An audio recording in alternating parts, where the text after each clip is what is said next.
మందల వెంకట శేషయ్య అనేటువంటి మాజీ జడ్పీటీసీ సభ్యుడు, వైఎస్ఆర్ కాంగ్రెస్ పార్టీ నెల్లూరు జిల్లా ఉపాధ్యక్షుడు,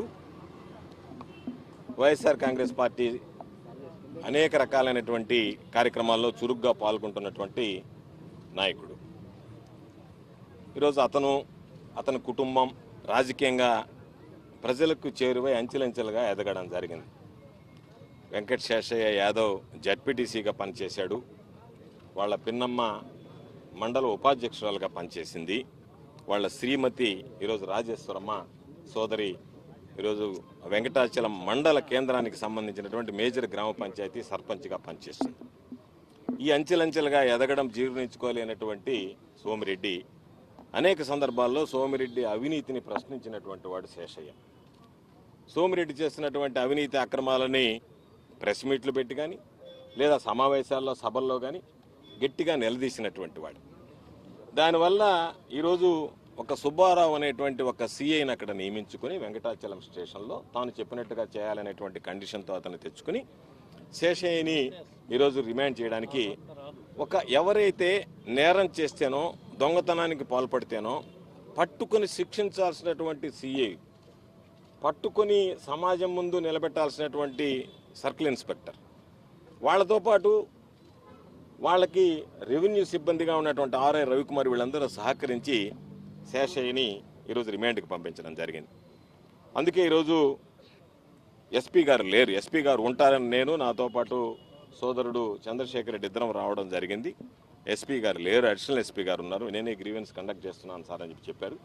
కాబట్టి జిల్లా ఎస్పీ గారు ఏ విధంగా దీని మీద పరిశీలిస్తారో తెలియదు. అడిషనల్ ఎస్పీ గారు సానుకూలంగా స్పందించి ఈ వివరాలన్నీ కూడా, మీరు ఇచ్చినటువంటి అన్ని వివరాలు కూడా ఇవి తప్పుగానే అనిపిస్తున్నాయి, దీని మీద విచారణ జరిపిస్తాము, ఖచ్చితంగా చర్యలు తీసుకుంటామని చెప్పి అడిషనల్ ఎస్పీ గారు చెప్పడం జరిగింది. ఇది ఈ కూటమి ప్రభుత్వంలో సాధ్యపడుతుందా?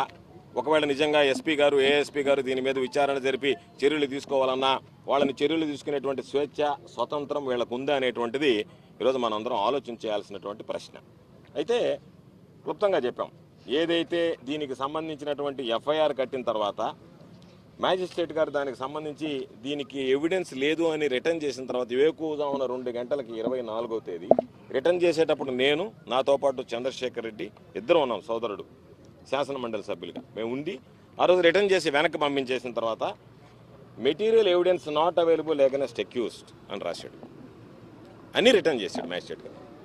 రిటర్న్ అని చెప్పి రాశాడు. తెల్లవారికల్లా ఒక దొంగ స్వాధీన మహజర్నామా సృష్టించి వాళ్ళ అత్తామామ ఇంట్లో లేకుండానే వాళ్ళు ఉన్నట్టుగా పేర్కొని వాళ్ళ మామ ఇచ్చినటువంటి డాక్యుమెంట్స్గా చెప్తూ 2 ఖాళీ స్టాంప్ పేపర్లని కోర్టుకు సమర్పించి దాని ఆధారంగా ఈరోజు శేషయ్యని రిమాండ్కి పంపించడం జరిగింది. దీంట్లో క్లియర్గా రాశాడు, pursued the material submitted before me with remand report, hence the accused is remanded to judicial custody till 6/1/2025 అని చెప్పి 24వ తేదీ జడ్జి గారు, మ్యాజిస్ట్రేట్ గారు ఇచ్చినటువంటి ఆట. దీనికి ప్రధానమైనటువంటివి ఏంటంటే, ఏదైతే AL 86074 అని చెప్పి ఖాళీ స్థలం ఆ అమ్మాయి ఎం శ్రావణి అని సంతకం పెట్టిందో అధికారులు కోర్టుకు సమర్పించి, ఇది కోర్టు ఇచ్చినటువంటి సర్టిఫైడ్ కాపీ, 15/11/2022 అని పేర్కోవడం జరిగింది. ఇదే విధంగా రెండో కాపీ కూడా AL 68075 15/11/2022 అని పేర్కోవడం జరిగింది. ఈ రెండుకి సంబంధించినటువంటి వివరాలు అడిగితే కళ్ళు బైర్లు గమ్మేటువంటి వాస్తవాలు బయటపడ్డాయి. కోవూరు జాయింట్ సబ్ రిజిస్ట్రార్ గారు ఇస్తాడు, ఇది 23/12/2024 నాడు శ్రావణి అనే అమ్మాయికి లోక్నాథ్ సింగ్ అనేటువంటి అతను అమ్మాడు. వాళ్ళకి లోక్నాథ్ సింగ్ అనేటువంటి స్టాంప్ వెండర్కి 31/7/2024 నాడు సబ్ రిజిస్ట్రార్ ఆఫీస్ నుంచి మేము విడుదల చేసాము. అంటే ప్రభుత్వం సబ్ రిజిస్ట్రారు స్టాంప్ వెండర్కి ఇచ్చినటువంటి డేటు 31 జూలై 2024. వాళ్ళు దానికి సంబంధించి ఇచ్చినటువంటి డేట్ 23/12/2024. అంటే 23/12/2024 నాడు మేము స్టాంప్ పేపర్లు ఇచ్చాము ఆ శ్రావణి అనే అమ్మాయికి అంటే పోలీసు సిఐ 15/11/2022 పేరేసి ఆ రోజు దీన్ని సబ్మిట్ చేసి తప్పుడు డాక్యుమెంట్, దొంగ డాక్యుమెంట్, దానికి ఆర్ఐ మేము సీజ్ చేసినట్టుగా సంతకం పెడితే ఎంత దారుణమైనటువంటి పరిస్థితులు ఈ కూటమి ప్రభుత్వంలో ప్రజలను ఇబ్బంది పెట్టడానికి ప్రయత్నం చేస్తున్నారనేటువంటి దానికి ఇది ఉదాహరణ. వాళ్ళకి సంబంధించినటువంటి రిజిస్టర్ ఎక్స్ట్రాక్ట్, వాళ్ళకి రిలీజ్ చేసినటువంటి డేట్స్, అన్ని ఆధారాలతో ఈరోజు దీనికి సంబంధించి చర్యలు తీసుకోమని చెప్పాం. ఈ ప్రభుత్వం చర్యలు తీసుకుంటుంది. ఎస్పీ గారు పారదర్శకంగా దీని మీద విచారణ జరిపించి వీళ్ళ మీద చర్యలు చేపడతారు అని చెప్పి ఆశిస్తున్నాం. ఒకవేళ అది జరగనటువంటి పక్షంలో ఖచ్చితంగా న్యాయస్థానాన్ని ఆశ్రయిస్తాం. అందుకనే నేను గతంలో చెప్పా, వీళ్ళు కాకి చొక్కా వేసుకోవడానికి అర్హులు కాదు, కాబట్టి వీళ్ళు కాకి చొక్కా తీసేసి పచ్చ చొక్కాలు తొడుక్కోవాల్సిందే అని చెప్పడం జరిగింది. అందులో భాగంగా నా మీద ఎఫ్ఐఆర్ కట్టారు. ఎఫ్ఐఆర్ కట్టిన భయపడను. ఇటువంటి వ్యక్తులు సమాజాన్ని ఈరోజు మనం సమాజం ముందు ఉంచాల్సినటువంటిది వీళ్ళు దోషులా కాదా, నేరగాళ్ళా కాదా? ఇటువంటి వ్యక్తులు నేరస్తులని శిక్షించాల్సినటువంటి స్థానంలో ఉండేటువంటి వ్యక్తుల నేరగాళ్ళుగా తయారైతే, నేరాలకు పాల్పడితే ఇటువంటి వ్యక్తులు కాకి బట్టలు వేసుకుని ఉండడానికి అర్హులు అనేటువంటిది ప్రధానంగా ప్రజలు ఆలోచన చేయాల్సినటువంటి పరిస్థితి, ఈ సమాజం ఆలోచన చేయాల్సినటువంటి పరిస్థితి. వీళ్ళ మీద ఈ ప్రభుత్వం ఎటువంటి చర్యలు తీసుకుంటుందో నిద్రలేస్తే పవన్ కళ్యాణ్ గారి దగ్గర నుంచి, చంద్రబాబు నాయుడు గారి దగ్గర నుంచి, లోకేష్ గారి దగ్గర నుంచి ఈ ప్రభుత్వం అసలు నేరాలకి సింహస్వప్నం నేనది అని చెప్పి సినిమాలో గబ్బర్ సింగ్ డైలాగులు చెప్పడం ఆయన. చంద్రబాబు నాయుడు అయితే నేను అట్టా ఇంటంటూ కాదు, లేస్తే మనిషిని కాదు ఈయన. ఇవన్నీ రకరకాలుగా చెప్పినటువంటి నేపథ్యంలో ఇది నేరుగా దొరికినటువంటిది. ఈ ఆధారాలన్నీ మేము ఇచ్చినటువంటి ఆధారాలన్నీ కోర్టు ద్వారా వచ్చినటువంటివి. ఆధారాలను ఈరోజు ఇచ్చినటువంటిది రైట్ ఇన్ఫర్మేషన్ యాక్ట్ కింద తీసుకున్నటువంటివి. అందుకనే అడిషనల్ ఎస్పీ గారు కూడా క్షుణ్ణంగా పరిశీలించిన తర్వాత మీరు చెప్పినటువంటివన్నీ సరిపోయాయి, ఇది తప్పు జరిగింది, ఈ తప్పు ఏ విధంగా జరిగింది అనేటువంటి దాని మీద విచారణ చేపడతామన్నాం. అందుకనే నేను, నాతో పాటు ఎమ్మెల్సీ గారు, ఈరోజు మిగతా స్థానికంగా ఉండేటువంటి నాయకులు, స్థానికంగా ఉండేటువంటి కార్పొరేటర్లు, వైఎస్ఆర్ కాంగ్రెస్ పార్టీకి సంబంధించినటువంటి వాళ్ళందరం వెళ్ళి ఈరోజు ఒక మహిళ, అయ్యా నా భర్తని అన్యాయంగా ఈరోజు ఒక కేసులో ఇరికించారని చెప్పి సోమిరెడ్డికి నేను చెప్పేది, రాజకీయంగా ఎదుర్కోగలిగితే రాజకీయంగా ఎదుర్కోవాలి, కానీ ఇవి అటు ఇటుగా అనేటువంటి రాజకీయాలు ఇవి. అంటే నువ్వు రాజకీయంగా ఎదుర్కోలేక ప్రభుత్వాన్ని పోలీసులను అడ్డం పెట్టుకుని అంతకన్నా చౌకబారు మనిషి, అంతకన్నా దిగజారుడు వ్యక్తిత్వం మరొకటి ఉండదు. కాబట్టి సోమిరెడ్డి లాంటి వాడి వ్యక్తి కోసం నువ్వేదో 10 రూపాయల సంపాదన కోసం మీరు దిగజారి ఇటువంటి పనులు చేస్తే చూస్తూ ఊరుకోం. కాబట్టి ఖచ్చితంగా నేను మరలా కూడా చెప్తున్నా, అధికారం ఎవరికి శాశ్వతం కాదు. అధికారం ఈరోజు ఉండొచ్చు, రేపు పోవచ్చు. నేను మరలా చెప్తున్నా, రాసి పెట్టుకోండి, అధికారం అనేటువంటిది మార్పిడి జరిగిన రోజు దీని మీద పారదర్శకంగా విచారణ జరిపిస్తే వీళ్ళ 3 ఉద్యోగస్తులకు ఉద్యోగం పోవడం ఖాయం. సిఐ గారికి ఉద్యోగం పోతుంది, ఆర్ఐకి ఉద్యోగం పోతుంది. ఆడున్నటువంటి పాపం ఈ అమ్మాయి మీద ఏం పెట్టి చేసేది కానీ ఆ అమ్మాయికి ఉద్యోగం పోయేటువంటి పరిస్థితి ఏర్పడింది. శ్రావణికి ఉద్యోగం, కేంద్ర ప్రభుత్వ ఉద్యోగం. కాబట్టి అన్ని విధాల, అన్ని రకాల అందరూ శాశ్వతంగా ఉద్యోగాలు కోల్పోవడం, జైలు పాలు కావడం ఖాయం. కాబట్టి దీని మీద విచారణ జరిపిస్తారని ఆశిస్తున్నాం. ఒకవేళ ఇదే విచారణ పారదర్శకంగా, నిష్పాక్షపాతంగా జరగకుండా ప్రభుత్వం మనదే కదా అని అణగదొక్కడానికి ప్రయత్నించినా ఈ ప్రభుత్వం మారిన తర్వాతైనా వీళ్ళ మీద చర్యలు తప్పవు. ఒకవేళ రిటైర్డ్ అయిపోతే జైలుకి పోతారు, రిటైర్డ్ కాకపోతే ఉద్యోగం కోల్పోవడంతో పాటు జైలుకి పోతారు. కాబట్టి ఖచ్చితంగా వీళ్ళ మీద పూర్తి స్థాయిలో విచారణ జరిపించాలని చెప్పి మరొకసారి ఎస్పీ గారిని డిమాండ్ చేస్తున్నాం. ఈ మాట్లాడే వాళ్ళు అన్నీ తెరిచినా అదే మాట చెప్పము. ఎవరు ఎన్ని తెరిచినా నా మీద 16 ఎంక్వైరీలు చేశారు. నా మీద ఆయన నోరు తెరవబడలా, ఈ గబ్బు నోరు మూసుకుంటే చాలు సోమిరెడ్డి, ఈ కంపు భరించలేకుండా. ఎందుకు చెప్తున్నామంటే ఆయన తెరవబడలే, ఈయన తెరవబడలే. నా మీద సిబిఐ ఎంక్వైరీ కూడా జరిగింది, ఏసీబీ ఎంక్వైరీ జరిగింది.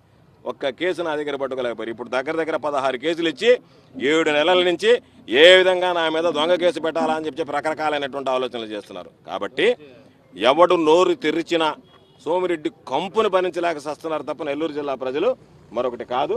కాబట్టి ఖచ్చితంగా దీని మీద ఎంక్వైరీ జరిగితే శేషయ్య నోరు కూడా తెరుస్తాడు. శేషయ్య నోరు తెరిస్తే శేషయ్య ఎవరెవరి మీద మాట్లాడాలని కూడా శేషయ్య ఇంతవరకు పాపం నోరు మూసుకుని ఉన్నాడు. ఎందుకులే మనం మాట్లాడడం బాగుండదు, అధికారం మారింది అని చెప్పి. ఇంకా శేషయ్య నోరు తెరిస్తే శేషయ్య నోటిని వీళ్ళు భరించలేనటువంటి పరిస్థితి ఏర్పడుతుంది. శేషయ్య మాట్లాడేటువంటి మాటలను తట్టుకోవడానికి సోమిరెడ్డి మానసికంగా సిద్ధంగా ఉండాలని చెప్పి కోరుకుంటున్నాను. వైఎస్ఆర్సీపీ జిల్లా ఉపాధ్యక్షుడు వెంకట శేషయ్య గారి కేసుకు సంబంధించి సుమారుగా 24వ తారీఖు నుంచి పెద్దలు గోవర్ధన్ రెడ్డి గారు పోరాడుతూ ఉన్నారు. ఆయన వెనుక మేమంతా కూడా నిలబడి దీనికి సంబంధించి న్యాయం జరగాలని చెప్పి అందరినీ కూడా ఆశ్రయించడం జరుగుతూ ఉంది. మీకు అందరికీ తెలుసు, ప్రజాస్వామ్యంలో పార్టీలు వస్తూ ఉంటాయి, పోతూ ఉంటాయి. 5 సంవత్సరాలకు ఒకసారి లేకుంటే ఆ లోపలను రాజకీయ పార్టీలు అధికారంలోకి వస్తూ ఉంటాయి, మారుతుంటాయి. కానీ ఐఏఎస్లు, ఐపీఎస్లు మాత్రం శాశ్వతంగా ఉంటారు. వారి మీద ఒక నమ్మకం ఉంటుంది ప్రజలకి. వీళ్ళు రాజకీయ నాయకులు ఒత్తిడి తెచ్చినా కూడా వీరు మంచి చేస్తారు, న్యాయం చేస్తారనే నమ్మకం ఉంటుంది. మరి ఈ విధంగా ఐఏఎస్, ఐపీఎస్లు కూడా కొంత పక్షపాత ధోరణి ప్రదర్శించి అధికార పార్టీకి అనుకూలంగా కనుక ప్రవర్తిస్తే ప్రజాస్వామ్యం మీద అందరికీ కూడా అనుమానం వస్తుంది.